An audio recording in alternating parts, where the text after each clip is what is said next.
The weather now in Texas is absolutely gorgeous. It's cool, it's crisp. It's actually a joy to be outside. And I want to build something. But I don't have any materials to build anything. I don't have any wood. So I thought it'd be kind of cool to build a scrap wood guitar, because I've never done a scrap wood build before. And I don't have any materials, so it just makes sense. Now here's the thing. Most other builders' scrap wood is much better than mine. In fact, I would call my wood, or my scrap wood, to be trash wood. Take a look over here. So I have an outdoor bench, and I just keep all my trash under it. And it's literally stuff that's been down there for years. So it's been through ice apocalypses, triple-digit heat thunderstorms, and it just goes back and forth.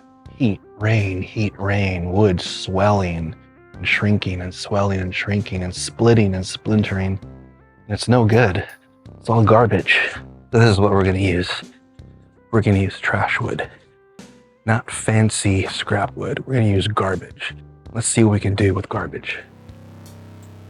This one's split and warped, but we're gonna use it as is, just the way it is. So this wood is definitely warped, so it's got this kind of motion going. There's cracks pretty much everywhere. So I ended up running these pieces of scrap wood through the planer to remove that patina, and it revealed a better looking wood underneath, but they were all cracked. And this one in particular had a huge crack on the front that I tried to fill with super glue.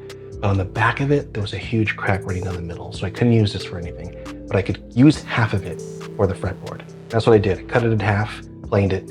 Now we can put it onto the actual CNC.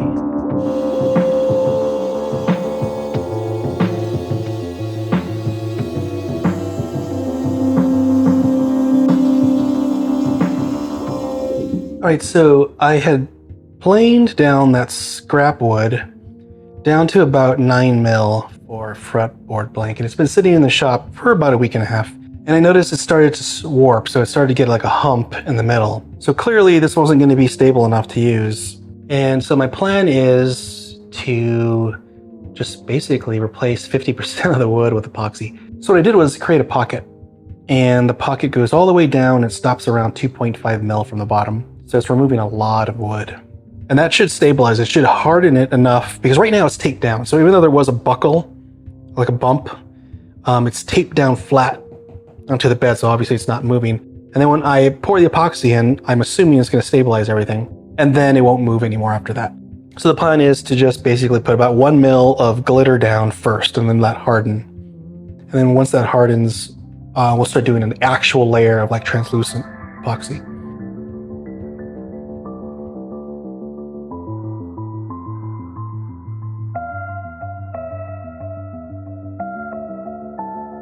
Well, I have kind of two options. I can put the glitter down first and just lay it down and then pour the epoxy over it. That might move the glitter, or I can mix this in with the epoxy. All right, I use just this Total Boat. I can get it on Amazon, and I love the pump system. I don't have to do any measuring. The pumps are pre-measured, so each pump is the exact amount you need for the resin and the hardener. And so it makes life just a lot easier.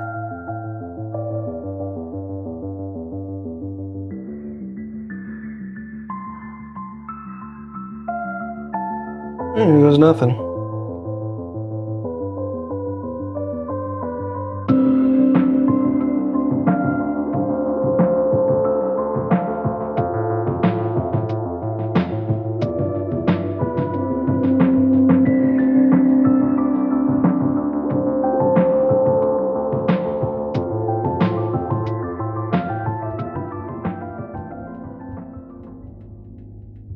So the locking nut is gold, and the single mini humbucker is also gold, and the bridge might be gold.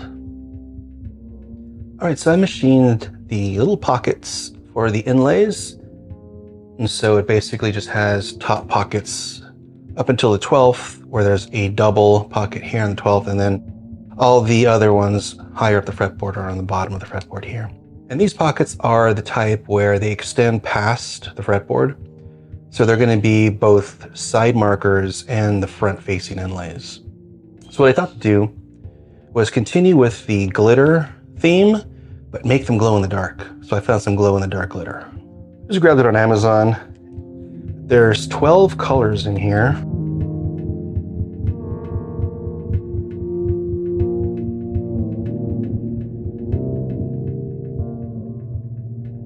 Just kind of show them all here. Pinks, oranges, there's even a white, there's some blues, and then it also came with a black light, flashlight. This is for charging them. So you charge the particles and then they start to glow. All right, so what we're gonna do is mix up some epoxy, and what we want is about a 30% of this inside the epoxy in order to get a proper glow in the dark. So typically when I'm squeezing out my epoxy, it makes this much. So I'm gonna like find out what 30% is and then mix that into a bigger cup.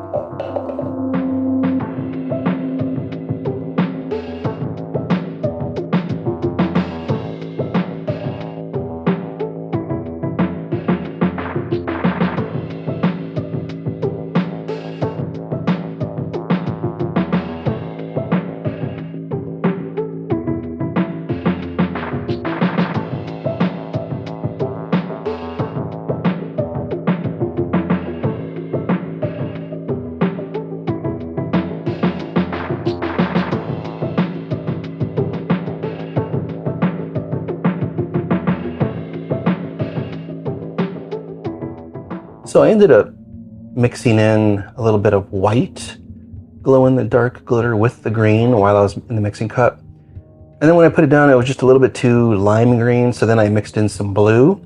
So this is a combination of blue, white, and green, which I think goes much better with the gold.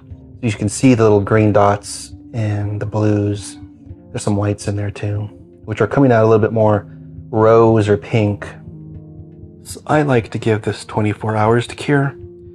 Although it'll be hard in 3, you can always tell that it just needs to cure a little bit longer than that. And there's a huge difference between waiting like 6 or 8 hours and 24. And since we're machining this, we're gonna do 24 hours. So when we do machine it, we'll get chips. And so it machines so well, it's not gonna be gummy or rubbery, it's gonna be nice and hard. And that's what we're gonna wait for. So gotta be patient with this.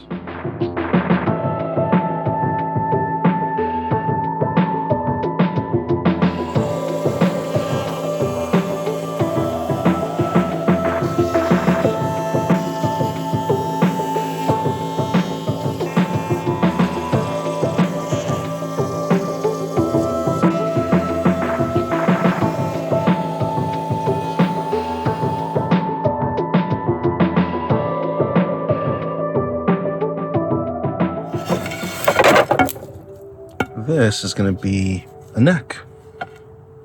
Not bad. I think it's walnut, maybe. Who knows? But it's in terrible shape. It's been out for years and years outside. It's got mold on there. It's probably waterlogged. I think it's walnut. In any case, the whole point of this project is to use trash wood. And so we're going to use it. We're going to plane it to see what it looks like. It is walnut. So I planed it. You can see there's the original kind of patina from the years outside. So this is going to be the neck. All right, so this stock is ready to be mounted onto the CNC bed. I have my center line going all the way down this scrap wood piece of walnut, and then I flanked it with this just scrap pine, because this width is just the perfect amount for a neck. And so when the router bit, the end mill, comes this way, it's going to go past this a little bit. And so we want to secure it down with these two pieces. They're just there for sacrificial reasons and no other.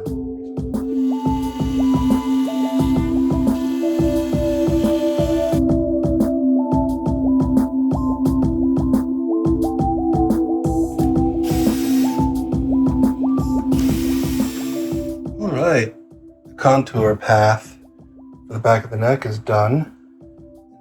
So So I designed this neck to fit within the boundaries of the stock.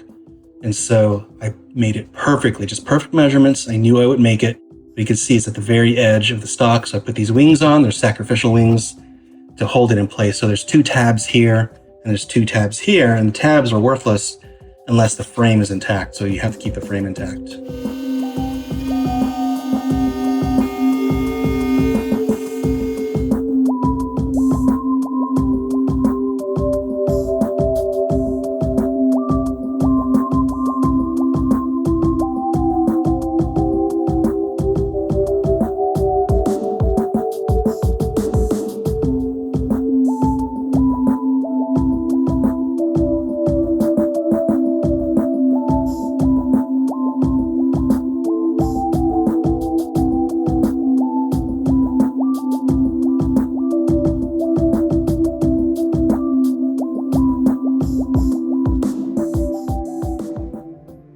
Look at this.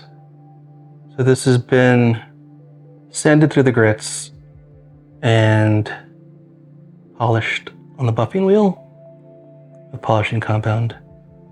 And it's so transparent that you can actually see through the epoxy down to the layer of wood. It's just killer.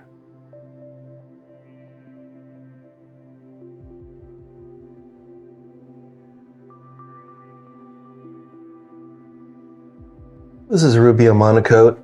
It's a hard wax and oil. It has 2 parts, an accelerator and the oil. And so this is a 3-to-1 ratio, and we don't need a lot. So we're going to be very specific, and we're going to use a syringe to take out what we need and only use what we need.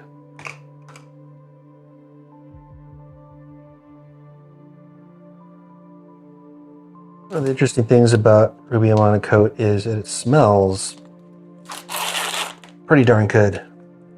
So, unlike something like True Oil, this actually has no VOCs.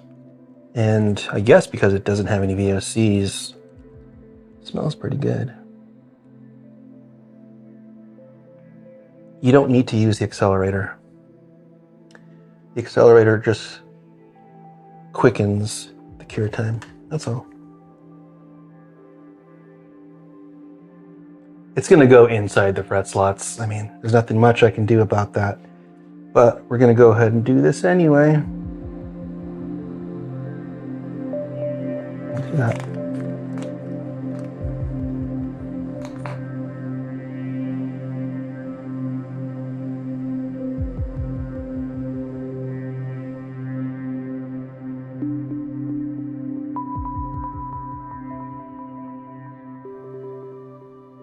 Now I have the neck upside down, so I'm hoping that if there's any of this oil left in the slots, it'll just drip out and then I'll wipe it up.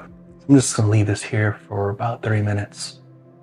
So I'm gonna be doing something a little bit different with frets this time around. And what we're gonna do is we're gonna do semi-hemispherical fret ends, and we're gonna do them using grinding bits.